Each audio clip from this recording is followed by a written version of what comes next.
দাসীর সাথে সহবাস জায়েজ হলে টাকা দিয়ে পতিতালয়ে গেলে কি গুনাহ হবে? কারণ তখন তো সাময়িক সময়ের জন্য দাসী কেনা হয়। অত্যন্ত আফসোসের বিষয় যে প্রশ্নকর্তার দাসী সম্পর্কে ধারণা নাই। কৃত দাসী, সাধারণ দাসী না, কৃত দাসীর সাথে সহবাস করা জায়েজ আছে, স্ত্রীর মতো আচরণ করা জায়েজ আছে। কার জন্য? ওই কৃতদাসীর যে মালিক তার জন্য। কৃতদাসীকে তিনি মনে করেছেন কৃতদাসী মানে হলো বাসার কাজের লোক, নাউজুবিল্লাহ। কৃতদাসী হলো যুদ্ধের পরে, মনে করেন মুসলিমদের সাথে অমুসলিমদের যুদ্ধ হলো, সেই যুদ্ধের পরে পরাজিত যারা, তাদের মধ্য থেকে যারা বন্দী হয়ে চলে আসছে, যুদ্ধবন্দী, এদের মধ্যে পুরুষদেরকে বলা হয় কৃতদাস আর মেয়েদেরকে বলা হয় কৃতদাসী। তাহলে যুদ্ধবন্দী হিসাবে গ্রেপ্তার হয়ে কোনো একটা পক্ষের হাতে না আসলে তাকে কৃতদাস দাসী বলা। যদি একটা লোক কাজের লোক হয়, কাজের বুয়া হয়, হ্যাঁ, পুরুষ হোক মহিলা হোক, সে কখনো কৃতদাস কৃতদাসী না। কৃত দাস কৃতদাসী যাকে ক্রয় করা হয়, বিক্রয় করা হয়, এই অপশন আছে। এখন কৃতদাসী যদি যুদ্ধবন্দী হিসাবে আসে, যে ব্যক্তির মালিকানায় আসবে, অর্থাৎ যোদ্ধাদের মধ্যে যে বন্টন করা হবে যুদ্ধলব্ধ সম্পত্তিতে, যার ভাগে পড়বে সে তার মালিক। সে চাইলে তাকে রাখতে পারে, চাইলে তাকে বিক্রিও করে দিতে পারে। এ হলো কৃতদাস দাসী সম্পর্কিত সংক্ষেপে কথা। এখানে কৃতদাসীর সঙ্গে সহবাস করাকে ইসলাম অ্যালাউ করেছে কেন? এটা নিয়ে আমাদের নাস্তিক ভাইদের বা নাস্তিক বন্ধুদের প্রশ্নের কোনো শেষ নেই। তারা বলে, হ্যাঁ, একজন কৃতদাসীর সাথে ইসলাম সহবাস করাকে কীভাবে বৈধ করেছে?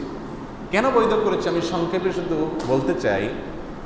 মনে করুন বাংলাদেশের মানুষের সাথে অন্য কোনো দেশের মানুষের যুদ্ধ হলো, যুদ্ধে যারা গ্রেপ্তার হয়ে বাংলাদেশের মানুষের কাছে চলে আসলো, তাদেরকে যদি পরাজিত শক্তি যারা, তারা তাদের যুদ্ধবন্দীদেরকে নেওয়ার জন্য কোনো চুক্তিতে আসতে পারলো না, যে কোনোভাবে নিতে পারলো না, ফেরত নিতে পারলো না, এখন এই লোকগুলা যুদ্ধবন্দী হিসাবে যাদের হাতে আছে তাদের কাছে কিভাবে থাকবে?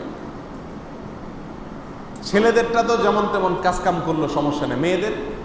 মেয়েরা তো বাসা বাড়িতে থাকবে। তাহলে এই মেয়েটা বাসা বাড়িতে থাকলে তার নিরাপত্তার কোনো রাস্তা আছে? কোনো রাস্তা নেই। একজন নিরীহ মেয়ে যদি আপনার বাসায় থাকে, আপনার ভেতরকার পশুত্ব তার প্রতি হামলে পড়ার জন্য আপনাকে প্ররোচিত করবে কি করবে না? এটা হলো ন্যাচারাল বিষয়, এটাকে অস্বীকার করার কোনো সুযোগ নেই, এটা বাস্তবতা। এই জন্য ইসলাম বিধান রেখেছে যে ওই ব্যক্তি যিনি সেই কৃতদাসীটাকে পাবেন, তার ভাগে বন্টন করা হবে, তাকে দেওয়া হবে রাষ্ট্রপ্রধানের পক্ষ থেকে, সেই ব্যক্তির স্ত্রীর মতো হয়ে যাবে। এই কৃতদাসী তার জন্য কি হয়ে যাবে? স্ত্রীর মতো হলে তার সন্তান, তার ভাই, তার অন্য কোনো লোক তার দিকে লোলুপ দৃষ্টিতে তাকাবার কোনো স্কোপ থাকবে না। এটা হলো তার জন্য এক ধরনের নিরাপত্তা নিশ্চিত করা। আমি কি বুঝাতে পারছি? এই লোকটা যদি তাকে বিক্রি করে দেয়, কেমন যেন একজন মেয়েকে তালাক দিয়ে আরেক জায়গায় বিয়ে দেওয়ার মতো। তখন যিনি কিনলেন ওই ব্যক্তি তার জন্য ওই প্রথম ব্যক্তির মতো স্বামীর জায়গায় থাকবে। শুধু তাই নয়, ইসলামী শরিয়ার বিধান হলো এই মহিলা থেকে যদি কোনো বাচ্চা হয় ওই ব্যক্তির, তাহলে সেই বাচ্চা হওয়ার সঙ্গে সঙ্গে এই মহিলা চিরকালের জন্য সাধারণ কৃতদাসীর নাম থেকে বের হয়ে যাবে। অর্থাৎ এই মহিলাকে আর সে চাইলে আপনার কি করতে পারবে না? বিক্রি করতে পারবে না। তাহলে কৃতদাসী এক জিনিস আর কাজের বুয়া আরেক জিনিস। আপনি কৃতদাসীর সাথে সহবাস করা যায়, সেজন্য পতিতালয়ে যাওয়াকে জায়েজ বলবেন, এটা মূর্খতা ছাড়ার কিছু না। আল্লাহ তাআলা হেফাজত করুন।